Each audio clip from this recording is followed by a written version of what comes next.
Au premier sujet, concernant les finances, je passe la parole à Laetitia Guignard sur le débat d'orientation budgétaire. Oui, Monsieur le maire, mesdames, messieurs, vous avez été destinataire du rapport d'orientation budgétaire qui a vocation à traduire les engagements politiques et les projets de la municipalité en 2023. Je précise que sa préparation fait suite au séminaire Finances du mois de novembre 2022 et février 2023 qui ont permis à l'ensemble des élus de la majorité de procéder aux arbitrages. Son format, comme vous avez pu le voir, est comparable à celui de l'année dernière avec 8 rubriques et une introduction qui fait un focus sur le contexte macroéconomique international et national. Cette introduction confirme l'impact du conflit ukrainien et de l'instabilité du contexte géopolitique sur notre conjoncture économique. Les perspectives 2023 s'annoncent incertaines, avec une économie affectée par la hausse des taux d'intérêt, le niveau d'inflation, les tensions sur les approvisionnements, la raréfaction de l'énergie et la possible cessation des politiques de soutien de l'économie en temps de crise. Le projet de loi de finances 2023 comprend, comme à l'habitude, un certain nombre de dispositions pour les collectivités territoriales. Je vais les lister rapidement. La dotation globale de fonctionnement est gelée ou en diminution depuis 12 ans, voit son montant augmenter de 320 millions. Le filet de sécurité destiné aux collectivités dont la situation financière s'est dégradée est reconduit. Un amortisseur électricité visant à garantir un prix raisonnable de l'électricité aux collectivités est instauré. Vous verrez que notre collectivité y a droit. La suppression de la cotisation sur la valeur ajoutée va être étalée sur 2 ans, impactera plutôt la fiscalité intercommunale. La revalorisation des bases fiscales adossée à l'indice des prix à la consommation s'élèvera à 7,1%. Il faut donc s'attendre à une hausse de nos impôts. Le nombre de communes pouvant majorer la taxe d'habitation sur les résidences secondaires est étendu, mais le décret d'application sera publié quant à lui au printemps 2023 et les communes qui souhaiteront appliquer cette mesure devront délibérer au plus tard au mois d'octobre prochain. Enfin, un fonds d'accélération écologique dans les territoires, appelé fonds vert, est doté et doit venir soutenir les projets de transition écologique dans les collectivités locales. Donc, après ces propos introductifs, nous allons pouvoir commencer la présentation des différents budgets de la commune en rappelant au passage que les sections de fonctionnement et d'investissement de chacun des budgets doivent être obligatoirement à l'équilibre en dépenses et en recettes au niveau du budget prévisionnel. Donc je vous invite à démarrer en page 10 avec le budget de la section de fonctionnement qui retrace toutes les opérations en dépenses et en recettes qui sont nécessaires à la gestion courante de la collectivité. Je précise que dans ce document, toutes les données qui sont antérieures à 2023 sont issues des comptes administratifs. Pour celles de 2023, il s'agit donc de prévisions budgétaires. Voyons donc ce qu'il en est des recettes de la commune, en commençant par la fiscalité directe. Donc vous avez un graphique qui vous indique donc le montant des taxes foncières et habitation que nous prévoyons pour l'année 2023. Elle s'élèverait à 15 700 000 €. Le montant des attributions de compensation versées par la COBAN, que nous estimons donc à 1 292 650 000 €, puisqu'il y a donc 430 000 € de moins. Vous le savez, c'est un dossier qui nous a animés l'année dernière. Et les autres ressources fiscales, notamment la taxe additionnelle au droit de mutation, pour 3 411 000 €, soit un total de recettes fiscales de 20 403 000 €. Je précise que ces prévisions donc, sont des prévisions prudentes, comme nous avons l'habitude de le faire tous les ans, tout simplement parce que les bases d'assiette fiscale prévisionnelles n'ont pas été notifiées encore par l'État. Et comme vous le savez aussi, la taxe additionnelle au droit de mutation est une recette volatile qui dépend de la santé du marché de l'immobilier. Et comme celui-ci s'annonce en placement pour 2023, nous avons été relativement prudents avec un montant de 3 millions € de prévu en taxe additionnelle. La dotation globale de fonctionnement et le fonds de péréquation communale intercommunale. Donc les dotations de l'État, comme vous le savez, baissent régulièrement, 60% de diminution en 10 ans. Donc nous prévoyons pour cette année une dotation forfaitaire de 840 000 €. Elle sera comparable à celle de l'année dernière puisque le gouvernement a annoncé qu'il n'y aurait pas d'écrêtement de cette dotation. Quant à la dotation nationale de péréquation, nous l'estimons à 153 000 €, avec un risque de baisse à la marge très limité, donc ce qui fait un total de dotation de l'État de 993 000 €. S'agissant du fonds de péréquation intercommunale et communale, le FPIC, donc il a donc pour objectif de réduire les écarts de richesse fiscale au sein des blocs communaux. Et s'agissant de l'ESCAP Ferré, comme vous le savez, c'est généralement une contribution pour notre commune que nous estimons cette année à moins 175 875 €. Là aussi, nous restons prudents puisque nous n'avons pas encore eu les notifications de la part de l'État. En page 14, vous avez donc un graphique de synthèse qui reprend l'ensemble des recettes de fonctionnement que nous prévoyons pour l'année 2023, un total de 26 261 000 €, où vous retrouvez donc les impôts et taxes pour 20 403 000 €, les dotations, subventions, participations pour 2 381 000 €, les autres recettes d'exploitation, dans lesquelles vous trouvez notamment tous les produits et services du domaine et les autres produits de gestion courante, pour 3 426 000 €, et des produits exceptionnels pour 50 000 €. Voilà, donc une approche, comme je le disais, relativement prudente en matière de recettes, compte tenu du contexte. En page 15, en fait, on vous présente la même chose, mais sous forme de camembert. Ce qui est intéressant de retenir sur ce document, c'est surtout le poids de la fiscalité locale, qui représente 73% de nos recettes. Comparé à d'autres collectivités, elles se situent plutôt en général à 55%. On a donc des recettes structurantes qui sont pérennes. Voyons ce qu'il en est pour les dépenses réelles donc, du budget de fonctionnement. Même principe, les données antérieures à 2023 sont issues des comptes administratifs et les données 2023 sont des prévisions budgétaires. Donc on commence par les charges à caractère général et les autres charges de gestion courante. On prévoit un montant total de dépenses de gestion de 9 070 000 €, avec 8 102 000 € pour les charges à caractère général, c'est tout ce qui relève des achats de matières et fournitures, eau, électricité, carburant, fournitures administratives. Et concernant les autres charges de gestion, eh bien, on prévoit un montant d'1 767 000 €. Alors, effectivement, c'est une augmentation significative qu'on explique par donc les éléments suivants. On tape donc sur la hausse prévisionnelle des dépenses de fluide. Vous savez, toutes les communes sont impactées, y compris donc les particuliers. L'augmentation des prix à la consommation, la renégociation d'un certain nombre de contrats de prestations de services, l'augmentation des cotisations d'assurance, notamment statutaires et prévoyance, et le budget de formation des agents. Donc globalement, on est effectivement sur une hausse assez importante. On a d'ailleurs pris la peine cette année de vous mettre en page 17 un focus sur les dépenses de fluide, puisqu'elles expliquent en grande partie ces évolutions de charges à caractère général. Vous avez donc les précisions concernant l'eau, l'énergie, l'électricité, chauffage urbain, les carburants, les combustibles. On est sur donc une progression de 84% par rapport à la consommation et au budget consommé de l'année dernière. Donc on a travaillé comment? En fait, on est parti des coefficients multiplicateurs qui nous ont été communiqués par le SDEG, le syndicat intercommunal, le syndicat d'électricité de Gironde, auquel on a soustrait en fait l'estimation du bénéfice de l'amortisseur électricité, puisque notre commune est éligible à cette aide-là. Et on a également apprécié, essayé d'évaluer en fait l'impact positif de toutes les mesures de sobriété que nous avons engagées déjà depuis plusieurs mois à l'échelle de l'ensemble des services et de la collectivité, comme notamment la baisse de l'éclairage public.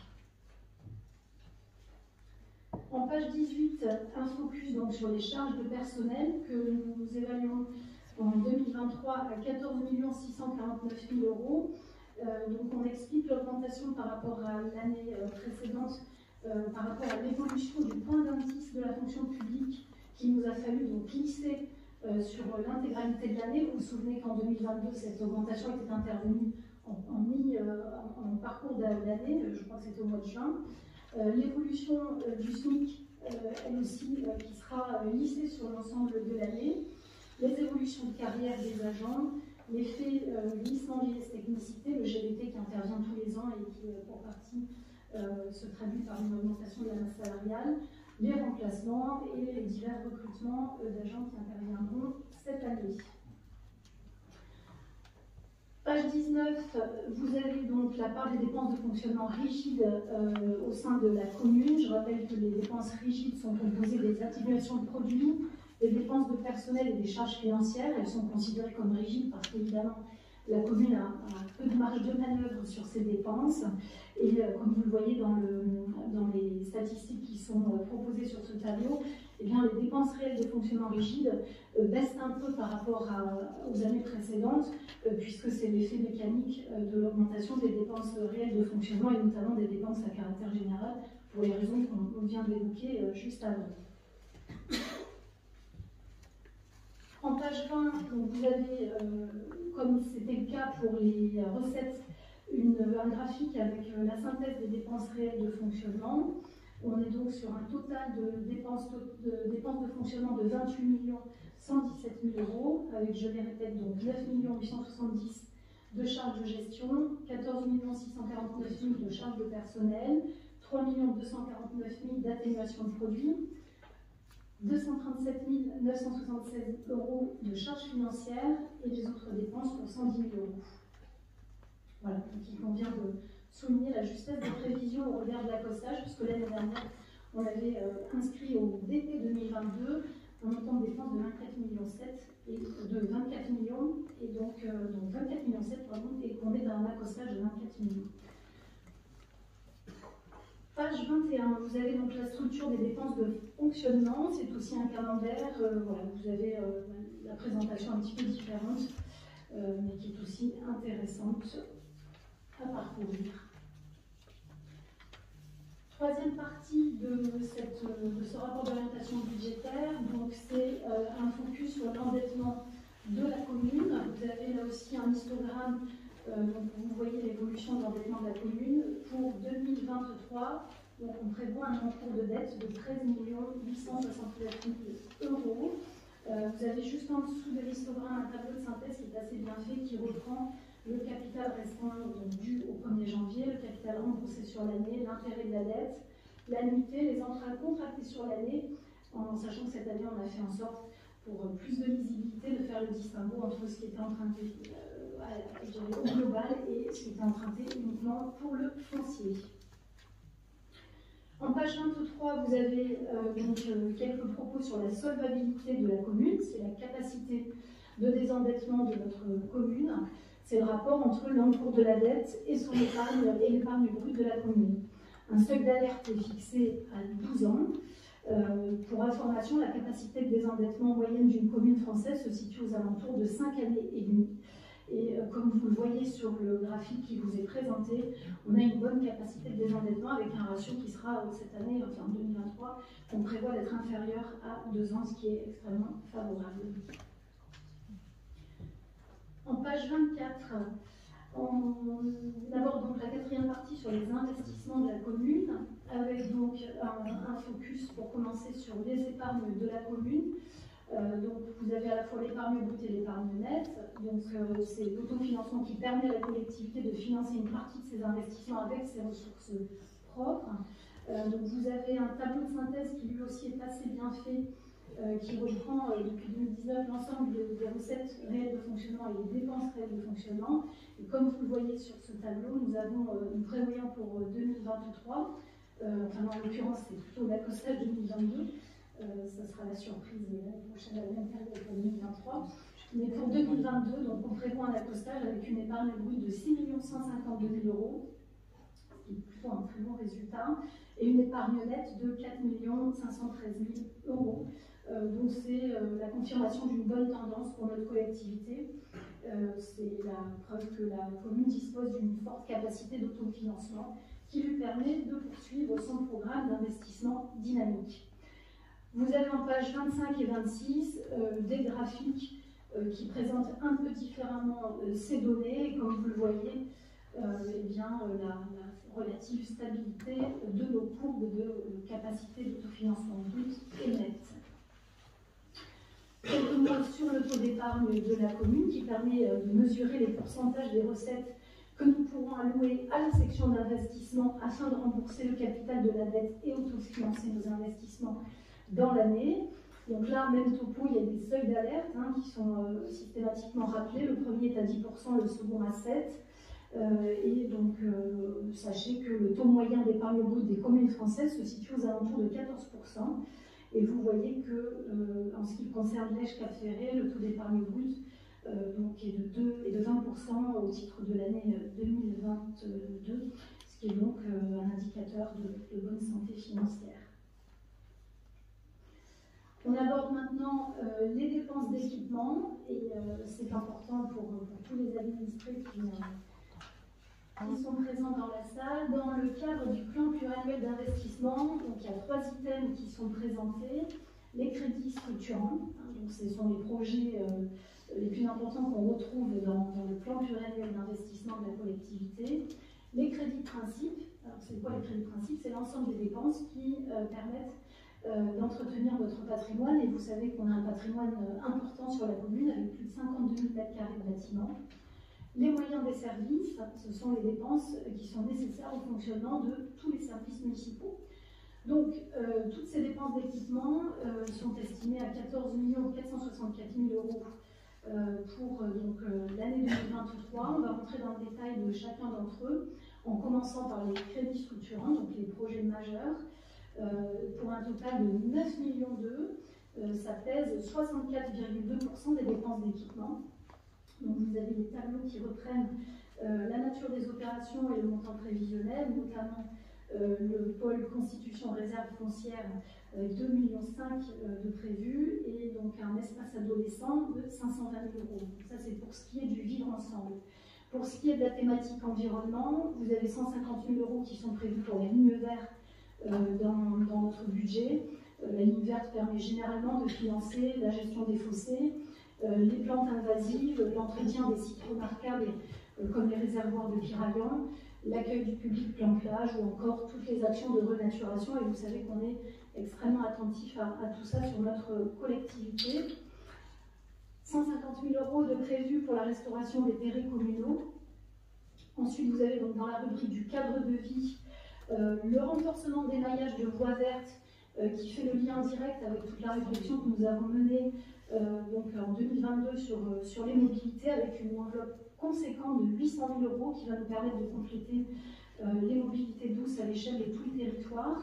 100 000 euros d'inscrits pour la vidéoprotection, 250 000 euros pour les premières études qui concernent la construction de la nouvelle caserne de brigade d'Arès et de Lège. On va ouvrir donc une autorisation de programme pour l'année 2023 qui nous permettra d'avoir une gestion, une vision pluriannuelle de ce chantier important. La construction de l'école de musique pour 2 819 000 euros. La construction d'une école de danse, où nous inscrivons les premières dépenses liées aux études. Même principe, nous aurons une APCP qui nous permettra de gérer ce dossier sur plusieurs années. Et enfin, un gros projet qui fera d'ailleurs l'objet d'une délibération dans cette séance, avec 1 750 000 euros dédiés à la relocalisation et à la requalification de la plage de l'Horizon et de l'avenue de l'Océan. En page 30, donc, on enchaîne avec les crédits de principe, donc, comme je vous l'ai dit tout à l'heure, qui sont dédiés à l'entretien de notre patrimoine. 4 millions d'euros au total, soit 29,2% des dépenses d'équipement. Je vais simplement citer quelques budgets phares. Je vous inviterai à les parcourir. 150 000 euros fléchés pour les écoles, 650 000 euros fléchés pour les bons marchés de voirie, les bons travaux de voirie, 250 000 euros pour l'éclairage public, 413 000 euros pour l'entretien des bâtiments communaux, 200 000 euros pour les périls, les escaliers et les épis, 100 000 euros pour les comités de village, 300 000 euros de dépenses imprévues, 100 000 euros pour la réfection des marchés, notamment le marché du Cap Ferré, 210 000 euros pour la maison de la Lys, 250 000 euros de subvention au comité d'action sociale, qui est très présent auprès de nos populations modestes et qui le sera encore plus cette année, 115 000 euros pour des acquisitions de mobil-hommes qui nous permettront de loger nos gendarmes si utile en période de forte saison, 70 000 € pour la performance et la sobriété énergétique, et enfin 90 000 € pour rénover les locaux du CCAS. Troisième rubrique des dépenses d'équipement, comme je vous l'ai dit tout à l'heure, les moyens des services, 935 000 € qui représentent 6,4% des dépenses d'équipement. On retrouve les services habituels avec une nouveauté cette année, l'apparition d'une ligne équipement dépenses feux de forêt. Nous aurons certainement l'occasion d'y revenir à hauteur de 200 000 € et qui font suite à l'été dramatique que nous avons connu. Donc, au total, un programme d'investissement, comme vous le voyez, qui reste dynamique, qui permet à la fois d'entretenir ce patrimoine important, de réaliser des nouveaux équipements, qui sont à la fois conformes à nos engagements de campagne, en faveur de la jeunesse notamment, à l'amélioration du cadre de vie, à la protection de notre environnement qui nous est si cher, mais aussi et surtout, cette année, de répondre aux nouveaux risques naturels et environnementaux qui se présentent. Alors, comment finance-t-on tout ça? Eh bien, c'est l'objet de la page 32, où vous avez donc un tableau de synthèse, lui aussi assez bien fait, qui reprend donc les besoins de financement pour toutes ces dépenses d'investissement. Ce tableau donc, laisse apparaître les dépenses et les recettes qui sont équilibrées à 16 174 000 €. Et donc, ce qui est intéressant, c'est finalement d'identifier les différentes recettes qui nous permettent de financer ces dépenses d'investissement. On aurait donc 351 000 € de subventions d'investissement qui viendront s'étoffer évidemment au fil de l'eau, puisqu'on a pour habitude de ne les inscrire que lorsqu'elles sont sûres et notifiées. 594 000 € de fonds de compensation de TVA. Des autres ressources, notamment comme la taxe d'aménagement pour 850 000 €. Les recettes d'ordre pour 1,2 million, sont les immobilisations. L'emprunt qui lui aussi sera modulé en fonction de différents paramètres qui sont amenés à évoluer au cours d'année, que nous évaluons à 4 136 000 €. Et donc un autofinancement qui reste important avec 9 041 000 €. En page 33, on enchaîne avec le plan pluriannuel de la commune. Vous avez là aussi l'habitude de le voir. On reprend en fait les différents items qu'on a abordés précédemment, mais avec une approche pluriannuelle, puisqu'on va jusqu'en 2026, il est assez sommaire. Voilà, moi je vous invite à en prendre connaissance. Il offre une vision un petit peu plus long terme, avec un phasage qui tient compte peu ou prou du niveau de maturité des différents projets, et il est structuré là aussi de façon comparable à nos engagements et à notre programme de campagne avec le vivre ensemble, la thématique environnement, la dynamique économique et le cadre de vie, avec une vision et une approche de synthèse. Page 37, les ratios de la commune. Page 38, les relations de la commune avec la Coban, où là, sans surprise, on fait apparaître la baisse des attributions de compensation de 438 000 €. Donc nous aurons pour 2023 1 293 000 € reversés par l'intercommunalité. Nous passerons d'ailleurs à la délibération nécessaire pour qu'il y ait le parallélisme des formes entre ce qui s'est fait à la Coban et ce qui doit se faire chez nous au mois d'avril prochain. On a terminé avec le budget principal de la commune. Quelques mots donc sur les budgets annexes. Vous avez donc en page 39 un tableau de synthèse sur le budget annexe des corps morts avec les résultats provisoires de l'année 2022.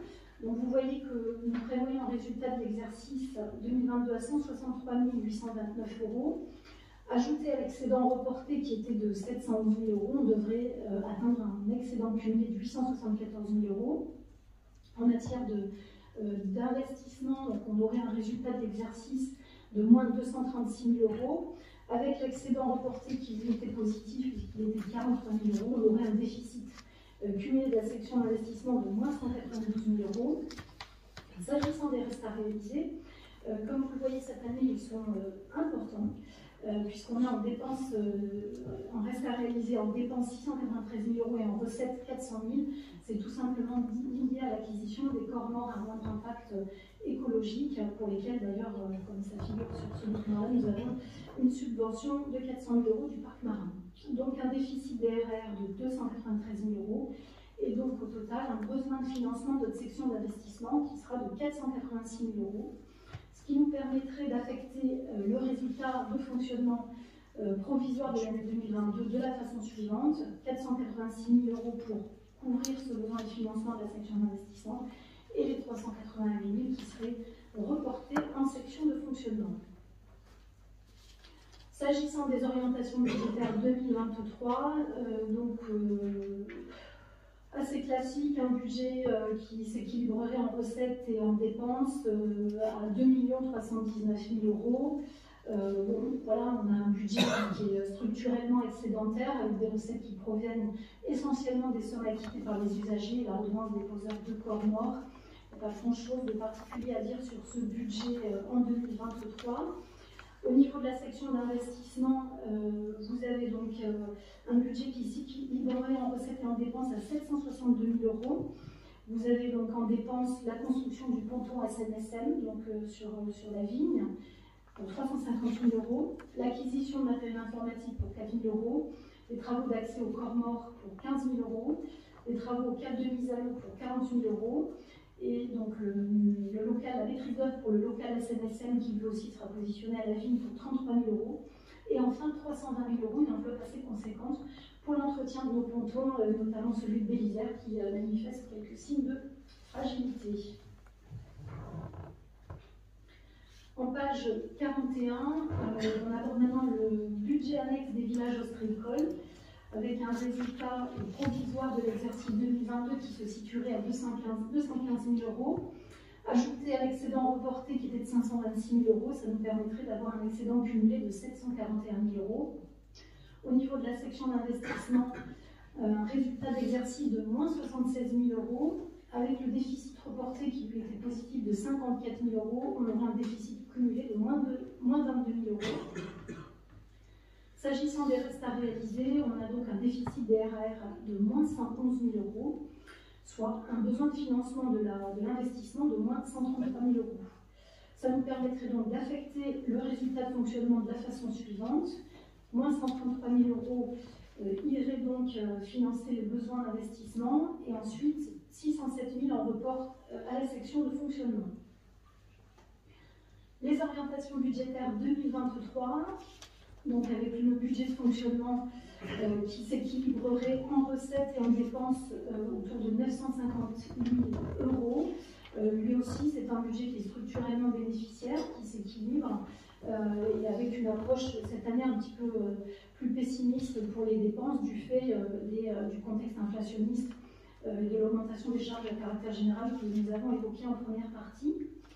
S'agissant du budget d'investissement, vous voyez qu'il s'équilibrerait à 721 947 €, avec en dépenses 30 000 € pour les voies, réseaux, bâtiments, 30 000 € pour la préservation de l'environnement, 250 000 € pour la réhabilitation des perrets, 20 000 € pour la défense des villages, 20 000 € pour des travaux sur les escaliers, 250 000 € pour le projet de passerelle au port de Piraillan, 30 000 € pour la maison de la mer, essentiellement les dépenses de maîtrise d'œuvre, parce que vous savez qu'on a un projet donc sur le canon, l'ancienne poste du canon, 76 000 € de dépenses imprévues, et le tout serait donc financé à hauteur de 8 141 € par le fonds de compensation de TVA, 8 000 € par les amortissements et 705 000 € d'autofinancement.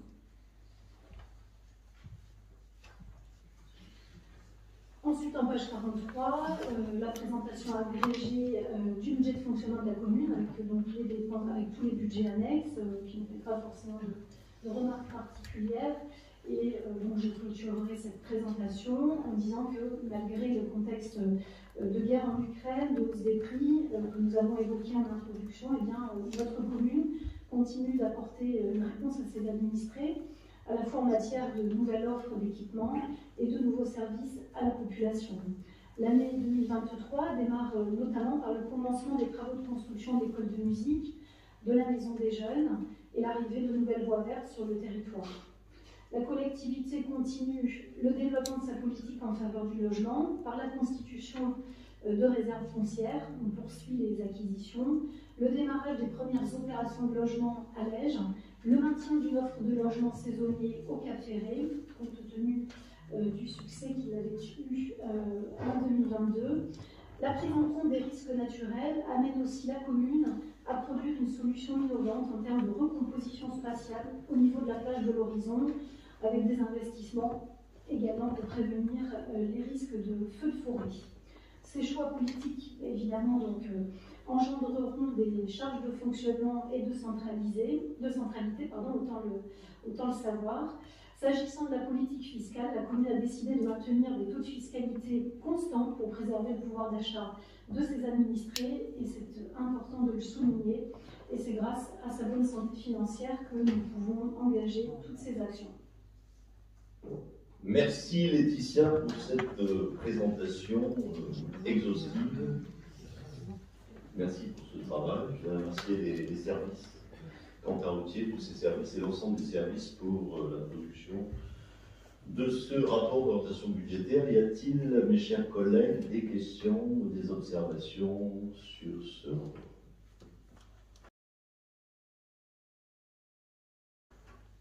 Pas de questions. Madame B.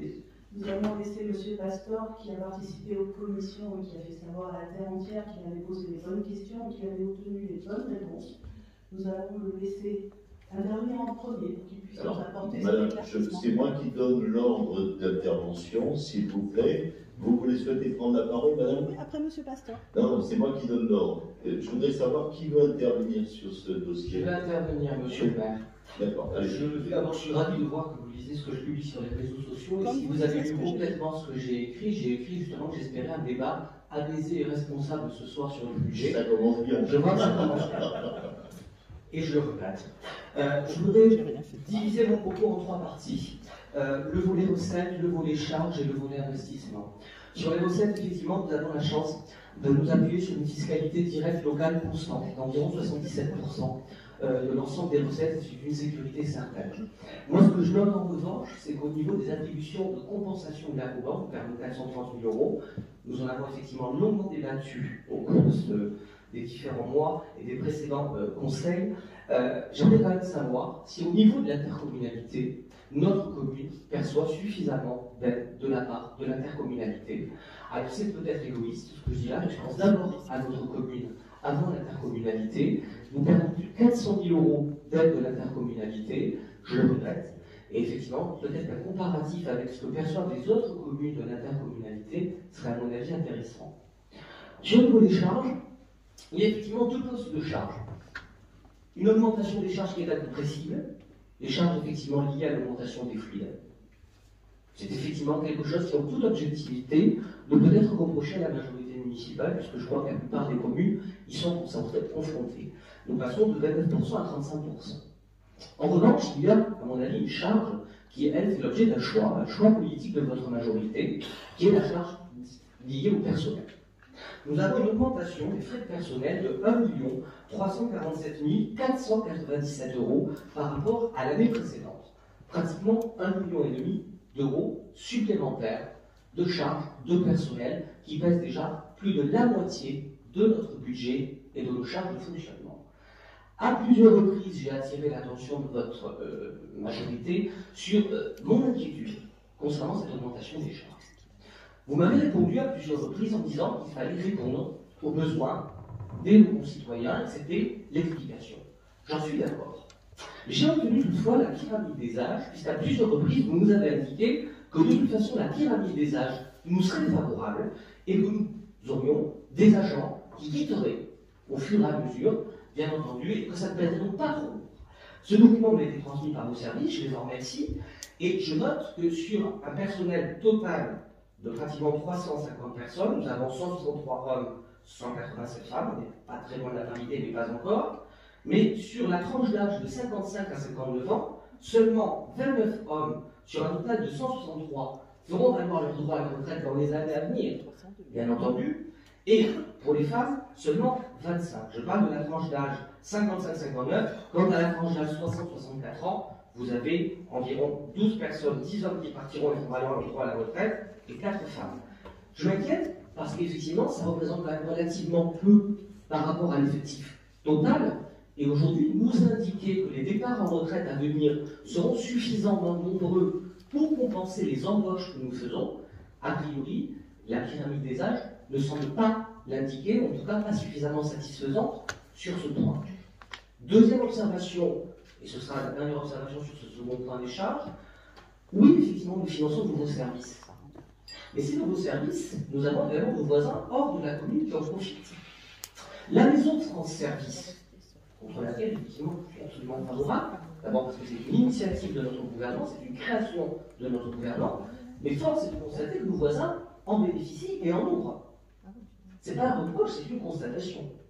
Mais c'est notre commune, et nous, habitants de cette commune, qui en supportons majoritairement le coût. Et c'est parfaitement regrettable. Enfin, sur le volet investissement, vous avez prévu, monsieur le maire, 6 millions d'euros sur l'ensemble de votre mandature pour l'achat et l'acquisition foncier. Quand on voit effectivement l'augmentation des prix de l'immobilier, ça paraît un peu juste pour résoudre effectivement le problème du logement.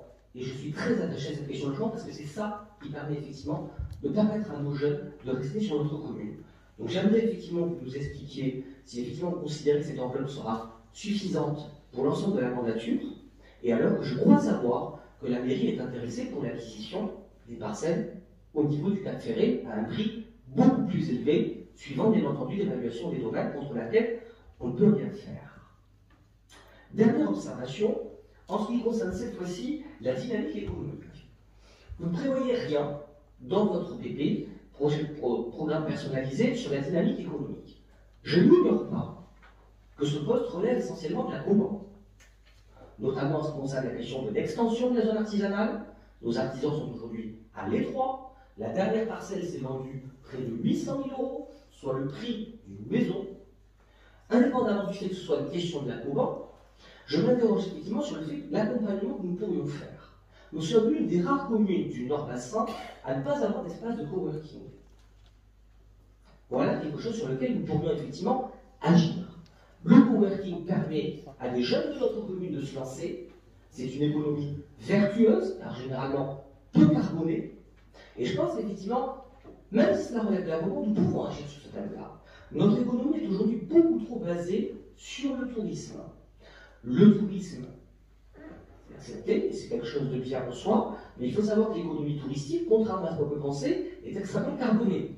Au niveau des déchets ménagers qu'elle génère, de la circulation qu'elle génère, des nuisances qu'elle peut générer également vis-à-vis des habitants. Nous sommes régulièrement saisis, même en tant que membres de l'opposition, de difficultés. Je pense qu'il faut dès maintenant mettre les moyens suffisants, que ce soit au niveau de l'intercommunalité, en allant négocier des subventions. Nous devons être présents à l'interco, mais aussi au niveau de la commune, pour que notre économie cesse d'être essentiellement dépendante du tourisme et se tourne peu à peu vers une économie décarbonée. Dernier point, j'en aurai terminé. J'aimerais annoncer des bonnes nouvelles. J'aimerais effectivement, comme vous faites, monsieur le maire, annoncer des titularisations. J'aimerais moi aussi être un Père Noël et annoncer à des personnes qu'elles sont titularisées ou qu'elles sont embauchées. Mais il faut quand même savoir que les embauches d'aujourd'hui sont les dépenses de demain. Et que bien entendu, par définition, elles sont supportées par l'ensemble de nos concitoyens, même aussi parfois par le personnel qui a la chance, pas tous malheureusement, de pouvoir habiter sur notre commune. Et donc aujourd'hui, oui, effectivement, je n'ai pas le même objectif que vous, le même acquis que vous, notamment sur cette question de charge du personnel qui m'inquiète particulièrement. Je ne dis pas qu'il faut rien faire, je ne dis pas qu'il faut désigner sur la sécurité. Et enfin, j'en termine vraiment cette fois-ci, est-ce qu'on aura une marge suffisante par rapport aux nouveaux défis que nous allons avoir à bord? C'est-à-dire notamment au niveau des défis des risques climatiques, qui vont coûter de plus en plus cher, que ce soit en personnel cette fois-ci, mais là il faudra bien l'accepter, pour la surveillance, mais c'est également en équipement. Là aussi, il faut s'en préoccuper dès maintenant. Merci. Y a-t-il d'autres prises de parole? Oui. Madame Legault. Alors, personnellement, je trouve que ce débat d'orientation budgétaire n'intervient pas dans la saison. Il vous êtes dans votre droit, hein, on est 2 mois avant le prochain conseil municipal, mais il oriente quand même les dépenses 2023 et nous sommes déjà début mars. Vous avez énoncé, page 8 du document, que les finances locales des collectivités territoriales sont marquées par un double phénomène. 1. La transition vers l'avenir. 2. Le retour d'un contexte inflationniste.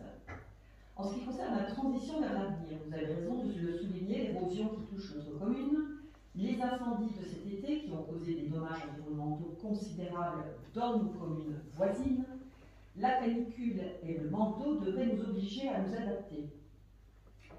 Moins bétonner ou artificialiser les sols, préserver nos poumons que sont nos arbres et permettre les transports à énergie propre, moins de gaz à effet de serre l'été, ainsi que sur nos sols avec les effets cumulatifs de la chaleur. Nous avons pris du retard et avons encore tellement de progrès à faire sur notre commune. En ce qui concerne le deuxième point, c'est-à-dire le retour d'un contexte inflationniste, effectivement, l'inflation aujourd'hui est à 5,2%. Nous avions 1,6 en 2021 et 0,5 en 2020. La tendance amorcée est à la baisse en fin 2023 avec une prédiction de 4% et 2,5% en 2024. Mais restons prudents, vous avez raison. Toutefois, je note que les dépenses de fonctionnement augmentent lourdement, de 2,7 millions en dépenses de gestion. Bon, il y a bien sûr les fluides, le carburant, l'électricité, mais c'est pour toutes les communes. Les charges de personnel augmentent aussi d'année de 3, c'est-à-dire de 10%. Ce sont des prévisions, donc j'attendrai le budget primitif du prochain conseil municipal pour me prononcer sur ces dépenses. Donc je maintiens que l'on vit à l'échelle ferrée bien au-dessus de nos moyens et que ce débat d'orientation révèle vos choix. Ce ne serait pas les miens. Merci. Y a-t-il d'autres prises de parole? Madame Poulin. À combien estimez-vous le montant de l'amortisseur d'électricité? Vous l'avez budgété. En fait, aujourd'hui, on a sollicité donc les fournisseurs, et ce sont les fournisseurs qui vont faire un calcul à partir de nos consommations et de nos factures. Je pense qu'on sera en capacité d'avoir des éléments d'information sous quelques semaines, vraisemblablement pour la construction et pour la présentation du budget en avril. Pour l'instant, je ne suis pas en capacité de vous dire de combien seront ces estimations. Je pense qu'il faut faire preuve de prudence.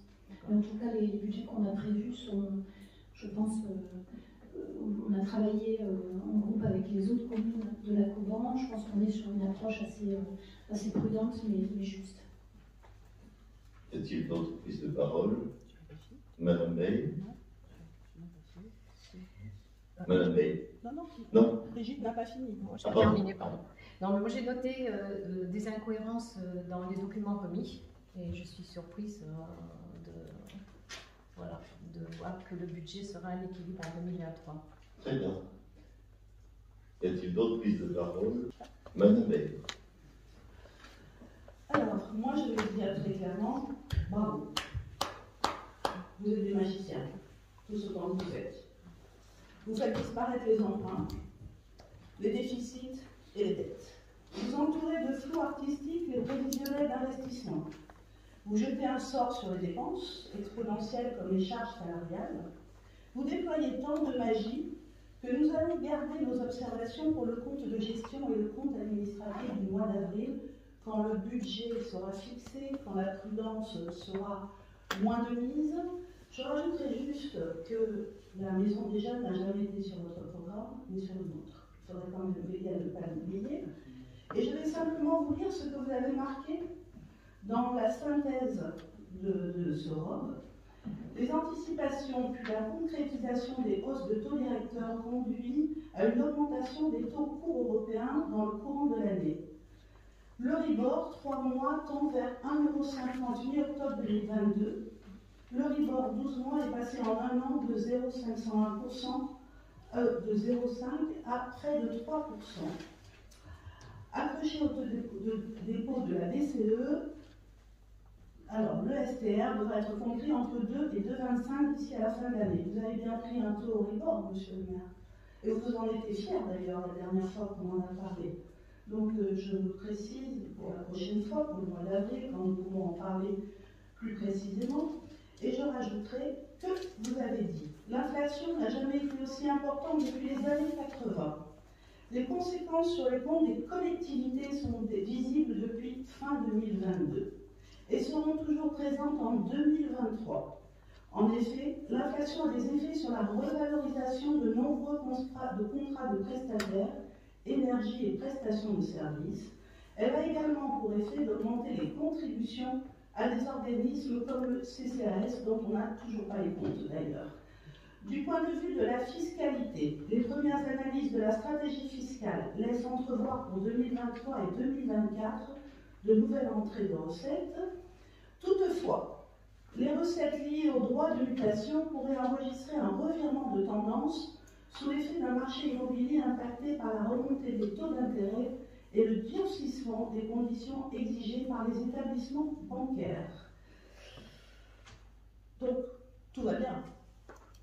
Tout va bien pour les comptes, où nous voyons, nous, un déficit, vous voyez que tout va bien pour l'avenir, tout va bien pour les investissements. En tout cas, une chose est sûre, vous ne pourrez pas dire que ça ne fait pas 3 ans que je vous avertis que votre gestion ressemble à celle d'une cigale et bien loin de la gestion d'une souris.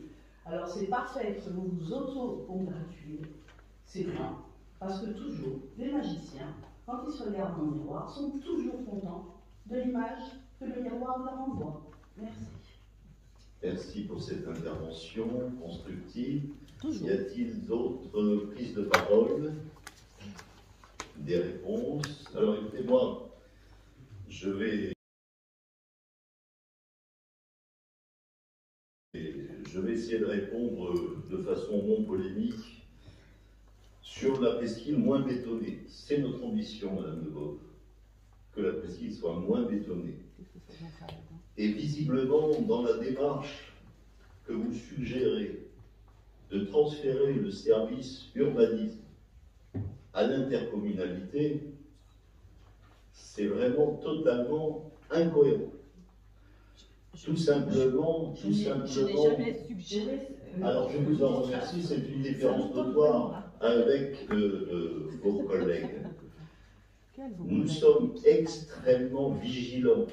Nous voulons supprimer le béton, supprimer le goudron, stop au goudron, stop au béton, c'est notre volonté. Mais sachez, mesdames et messieurs, que les services de l'État souhaitent la densification et que nous luttons contre cette densification.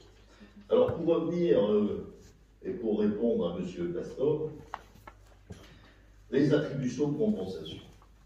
Vous savez que pendant des années, nous touchions 430 000 euros, qui avaient été entérinés à l'époque, en 2017, par la CLET, c'est une commission locale d'évaluation des charges transférées, et qui nous avait attribué 430 000 euros. La Chambre générale des comptes, qui s'était penchée sur les comptes de l'intercommunalité, nous avait dit ça n'est pas dans la compétence de la commune, et par conséquent, il faudra, dans les meilleurs délais, cesser cette attribution de compensation. Nous nous sommes battus, et je partage votre point de vue, nous sommes d'accord.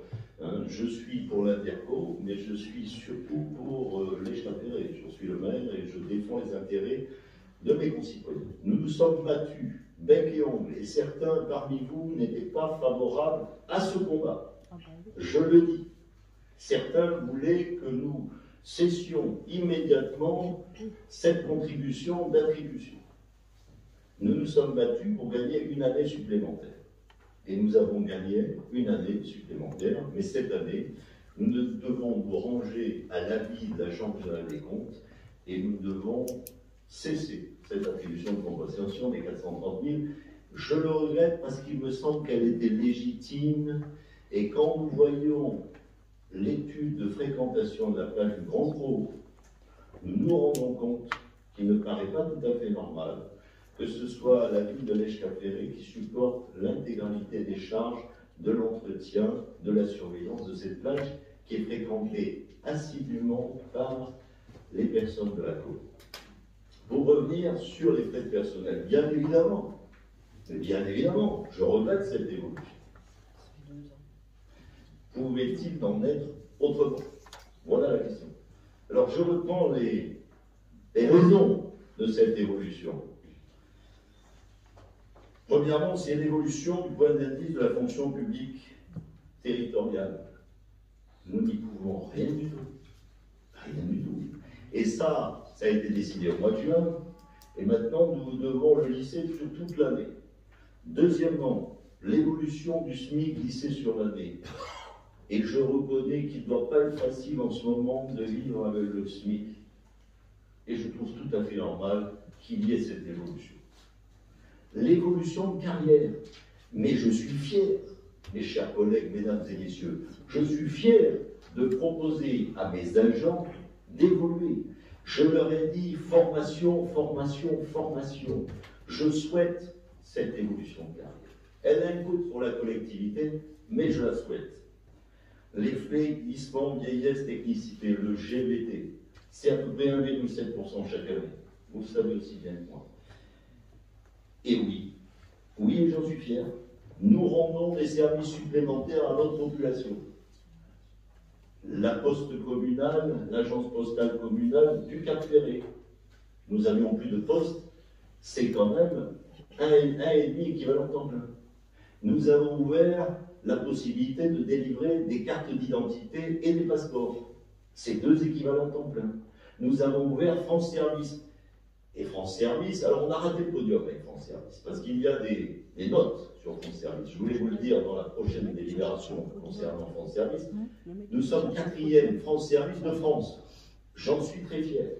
J'en suis très fier. Vous avez lu la note avec attention concernant France Service. On propose des services tout à fait remarquables à notre population, mais là aussi, c'est 2 équivalents temps plein. Stagiarisation. Mais je suis fier de stagiairiser. Il y avait des agents de la collectivité qui étaient en CDD depuis parfois 5 ans, 6 ans, 7 ans. Est-il raisonnable aujourd'hui de garder en CDD des gens qui travaillent pour nous depuis 5 ans, 6 ans, 7 ans? Je ne le crois pas. Et quand vous êtes en CDD, que vous allez chez Leroy Merlin ou acheter une voiture, qu'on vous propose un crédit qui est refusé parce que vous n'avez pas de CDI, eh bien écoutez, l'équipe qui m'entoure et moi-même, nous sommes fiers d'avoir stagiairisé chaque année une quinzaine d'agents. Alors ça a un coût, oui, mais je crois que c'est dans l'intérêt du service public que nous rendons à notre population. Alors, vous me dites aujourd'hui l'embauche ne va pas être compensée par les départs en retraite. Est-ce que tu peux me passer la courbe? Mesdames et messieurs, voilà la courbe. C'est un champignon, c'est pas une pyramide, c'est un champignon. Alors effectivement, dans la tranche d'âge 60-64 ans, il y a peu de départs. Mais dans la tranche d'âge 50 à 52 ans, il y en a plus, et 50-54 ans, il y en a 35 d'un côté et 38 de l'autre. Ça veut dire que, alors je ne sais pas ce que deviendra l'âge de départ à la retraite, mais ça veut dire qu'au maximum, entre 5 et 10 ans, nous aurons des départs massifs. Ce qui veut dire que votre raisonnement sur le très long terme n'est plus tout à fait juste, me semble-t-il, si vous me le permettez. Alors, en investissement, oui, nous investissons beaucoup. Et je voudrais connaître quelles sont les villes de 8900 habitants qui peuvent se permettre d'avoir une capacité de désendettement de 1,8 années, qui peut se permettre d'avoir une épargne brute de 6 millions 100, qui peut se permettre d'avoir un taux d'épargne brute de 20% et 14 millions de sections d'investissement. Croyez-moi, il y a beaucoup de communes qui nous envient. Je pense que ce débat va en rester là. Nous passons au point suivant. Et c'est... Pardon, excusez-moi.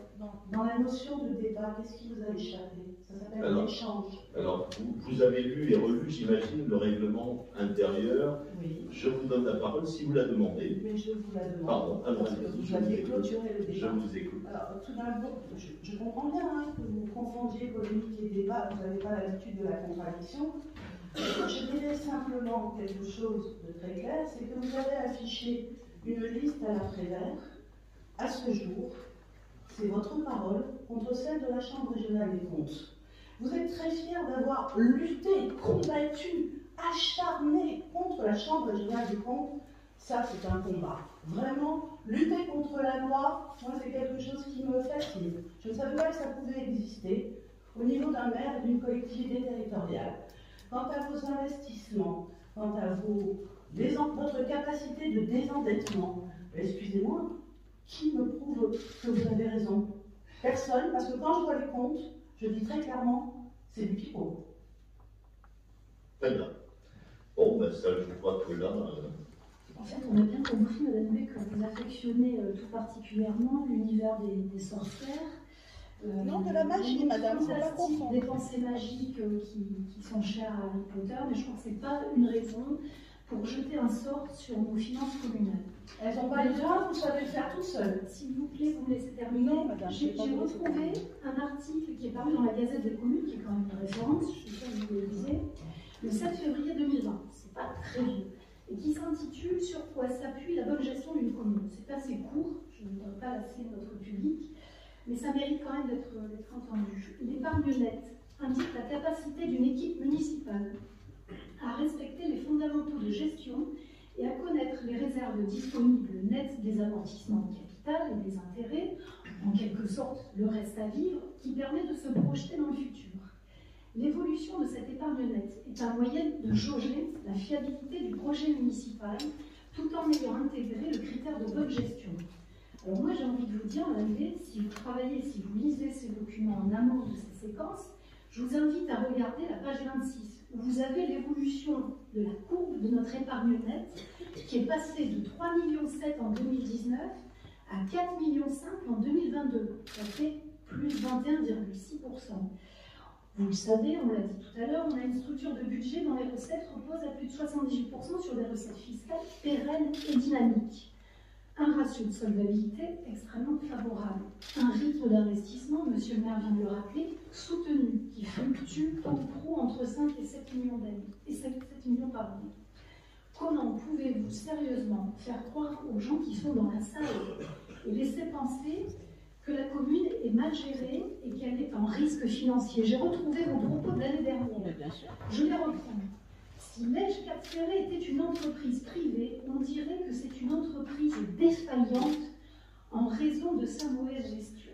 Moi, je trouve qu'un tel niveau de désinformation, pour une élue de la République, c'est totalement irresponsable. Par contre, moi, excusez-moi, je demande juste 30 secondes, si vous permettez. Madame, attendez, si vous me demandez la parole, je vous la donne avec grand plaisir. Ok, merci. Madame, j'ai relevé dans les documents que vous nous avez remis, page 14, pour 2023, recettes de fonctionnement, 26 261.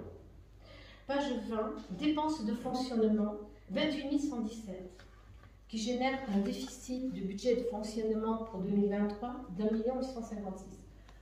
Peut-être que je me trompe. Alors, quant à vous, Madame Remond, on a bien compris comment vous procédez. Systématiquement, de deux façons. Soit vous simulez l'incompréhension par rapport aux données qu'on vous fournit, soit vous mettez en doute la fiabilité de nos comptes. Je crois que si vous participiez aux réunions de travail, vous sauriez que 2 et 2 font 4.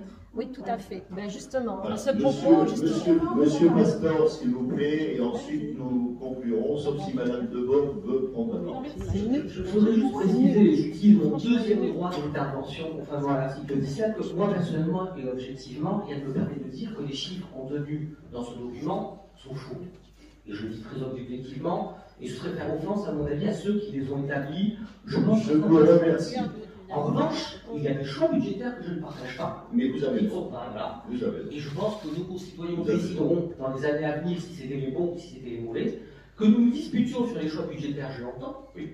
Mais que nous discutions en revanche sur la véracité des chiffres établis par des gens qui, à mon avis, ont les compétences de les établir, là j'avoue que le débat raisonnable que j'appelais, effectivement, c'est dommage. Je vous remercie.